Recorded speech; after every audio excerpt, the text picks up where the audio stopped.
এইফালে মন কৰক আপোনালোকে, এয়া হৈ গ'ল আমটেঙা কবৰস্থানৰ দৃশ্য হয়। আপোনালোকে ভালকৈ দৃশ্যটো মন কৰক। এই দেখিছে, এইটো জিৰণি ঘৰ বনাই ৰাখিছে।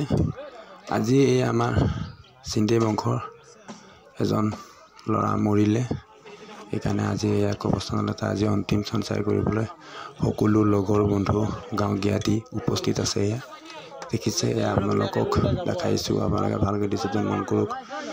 আমাৰ বোকাখাট বাসিন্দা সকলোৱেতো জানে এই ল'ৰাজনৰ যি নেকি দুৰ্ঘটনা হ'ল। আমি সকলোৱে যাতে ইয়াৰ পৰা শিক্ষা লৈ নিজকে অলপ সজাগ হৈ কিছুমান কৰ্মত আগবাঢ়িব লাগে। এনেকুৱা ক্ষেত্ৰত সদায় সজাগ হৈ কামবোৰ কৰিবলৈ চেষ্টা কৰিব লাগে। যি নেকি এই ল'ৰাটোৰ লগত যি সংঘটিত হ'ল, এয়াই দেখাইছোঁ আপোনালোকক ভিতৰৰ দৃশ্যটো। এয়া দেখিছে, আঁঠুৱা তৰি দিব এনেধৰণে জেৰুৱা চেৰুৱা দিয়া হৈছে। ওপৰত বগা চেলেং চাদৰ দিয়া হৈছে। ভিতৰত যিকেইজন ব্যক্তি দুজন সোমাই আছে, সেইকেইজন খুৰাক হয়। সিহঁতৰ দুজনৰ ভতিজা আছিলে।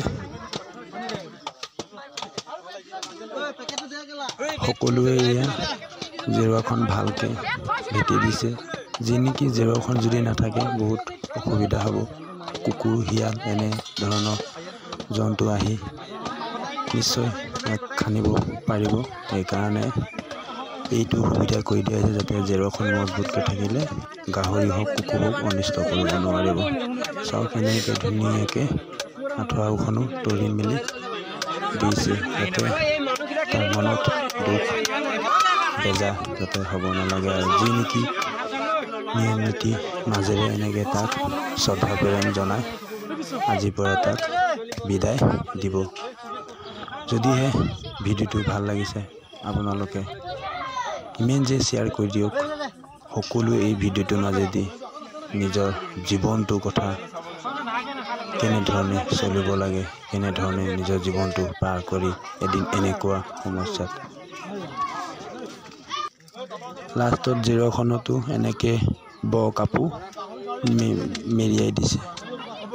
দৃশ্যটো ভালকৈ মন কৰক। এয়াই আজি আমাৰ এনে পৰিস্থিতিৰ মাজত আজি আমি যেনে তেনে এই জেমেলাটোৰ পৰা আজিৰ পৰা উদ্ধাৰ পালোঁ।